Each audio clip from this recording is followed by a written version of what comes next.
Samarqandskiy mashinamiz bu. Amaki bugungi mahsulotni belgilab keldilar. Mashinani bir nechta nuqsonlari bor. O'sha videolarda qo'yib o'tgan nuqsonlarimiz hammasini YouTube platformasidan ko'rganlar, bizani kuzatganlar, ma'qul kelgan ishimiz bugunga belgilab vaqtini kelibdilar. Hammasini ideal nastroyga qilib beramiz. Bunda ham taxometr skachka bor. Mashina o'chib qoladi. Kondisioner yoqqanda o'chib qoladi. Shunaqa bir nechta nuqsonlari bor. Taxometr skachkasi. O'shalar bo'yicha buni ham ishini hozir qilib beramiz. Programma protseduramiz tugadi. Gazli nastroykani chiqazib, test drive. O'sha populyarniy programmamiz taxometr skachkalar bo'lmasdan idealniy taxometr joyiga to'xtaydi. Полный остановка qilaman jentrada. Ketdi taxometrga e'tibor beramiz. Mana sal soyroq qilmasak. Bunaqani shilib ham tashlamagan ekanlar hali. Tabloni.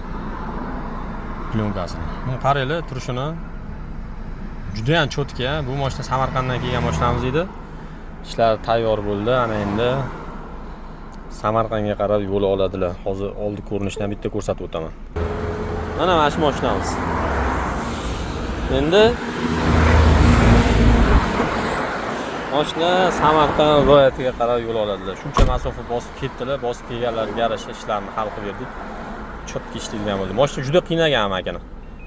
Sizlarning ham shunaqa nuqsonlar bo'lsa mashinalarda, taxometr skachkasi yoki o'chib qolishi yoki kondisionerda toshning dinamikasi og'ir bo'lib yuradigan bo'lsa, kelsanglar ishlarni hal qilib beramiz. Hammasi, gazoviy nastroykalar ham, motor korobka programmalar ham hammasi bitta joyda o'zimizda bitadi.